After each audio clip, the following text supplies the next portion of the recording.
हरे कृष्णा। भगवान श्री रामचंद्र जी का जन्मोत्सव आने वाला है।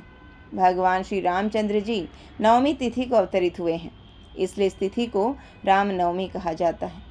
कुछ ही समय में भगवान श्री रामचंद्र जी का प्राकट्य उत्सव आने वाला है, इसलिए हम आज श्रवण करेंगे भगवान श्री रामचंद्र जी के जन्मोत्सव की कथा। महर्षि वाल्मीकि द्वारा रचित रामायण से हम आज की कथा को प्रारंभ करते हैं। अयोध्या के चक्रवर्ती सम्राट राजा दशरथ की वृद्धावस्था हो चुकी है। राजा की 3 रानियां हैं, मगर राजा आज तक संतान सुख से वंचित है।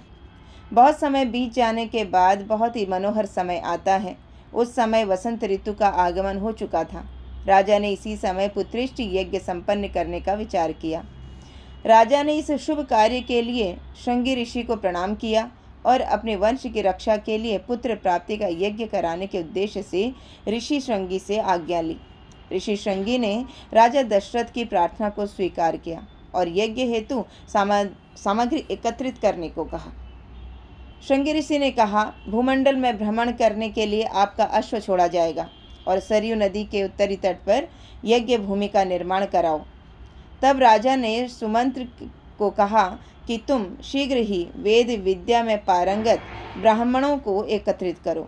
सुमंत्र ने राजा से आज्ञा पाकर ब्राह्मणों को बुला लिया और तब राजा ने उन सभी ब्राह्मणों को प्रणाम कर उनका स्वागत किया और हाथ जोड़कर निवेदन किया कि हे ब्राह्मणों, मैं पुत्र शोक में हमेशा डूबा रहता हूँ।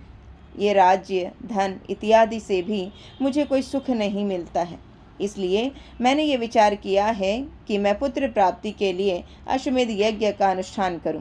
इसी संकल्प के अनुसार इस यज्ञ को प्रारंभ करना चाहता हूं और मुझे पूरा विश्वास है कि ऋषि श्रृंगी के नेतृत्व में आप सभी के आशीर्वाद से मैं अपनी पुत्र कामना को प्राप्त कर पाऊंगा।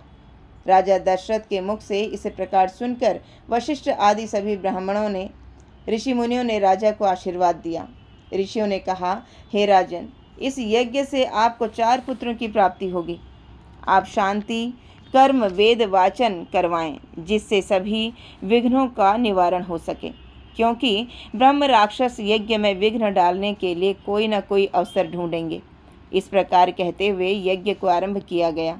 राजा ने वशिष्ठ मुनि से निवेदन करते हुए कहा कि हे गुरुदेव, आप मेरे परम हितैषी हैं। इस यज्ञ को निर्विघ्न पूर्ण करने के लिए आप ही कोई मार्ग बताएं। राजा की बात सुनकर वशिष्ठ मुनि बहुत प्रसन्न हुए और उन्होंने इसका पूरा ध्यान रखा। मुनि वशिष्ठ ने धर्मशास्त्र में निपुण ब्राह्मणों, कारीगरों इत्यादि को बुलाया और उन सब के रहने और भोजन की व्यवस्था भी करवाई। अब यज्ञ के लिए जो भी सेवक नियुक्त किए गए थे, उन सभी के कार्य आकर संपन्न किए और उसकी सूचना ऋषि वशिष्ठ को दी। यह सुनकर ऋषि वशिष्ठ बहुत प्रसन्न हुए और राजा से कहा कि आप यज्ञ करने के लिए यज्ञ मंडप के समीप चलो। इस प्रकार शुभ मुहूर्त के साथ राजा दशरथ यज्ञशाला में पहुँचे और सभी ऋषि मुनियों ने श्रृंगी ऋषि को आगे रखते हुए शास्त्रोक्त विधि अनुसार यज्ञ करना आरंभ किया। यज्ञ में आहुति दी तो यज्ञ से चरु प्रकट हुआ। वशिष्ठ जी ने वह चरु राजा दशरथ को दिया और राजा दशरथ ने वह चरु अपनी 3 रानियों में बांट दिया। उस चरु को ग्रहण करते ही रानियां गर्भवती हो गईं। धीरे धीरे समय बीतने लगा। भगवान के प्राकट्य का समय आ गया। सब अनुकूल हो गया। सुगंधित हवा बहने लगी। दुष्टों के मन में क्षोभ होने लगा। देवताओं को प्रसन्नता होने लगी।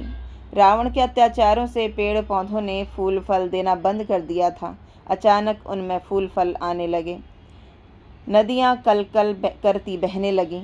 ब्रह्मा, शिव, इंद्र, चंद्र सहित सभी देवी देवता अयोध्या में प्रवेश हुए। ठीक दोपहर 12 बजे अभिजीत मुहूर्त शुक्ल पक्ष की तिथि में कौशल्या माता के सम्मुख भगवान श्री राम चतुर्भुज रूप में प्रकट होते हैं।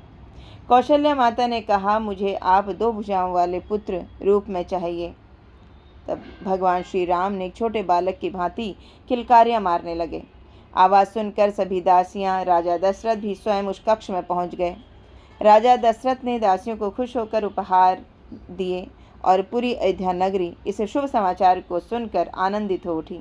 राजा दशरथ ने सभी को उपहार भेंट प्रदान किए। सभी ने मिलकर इस रामनवमी उत्सव को मनाया।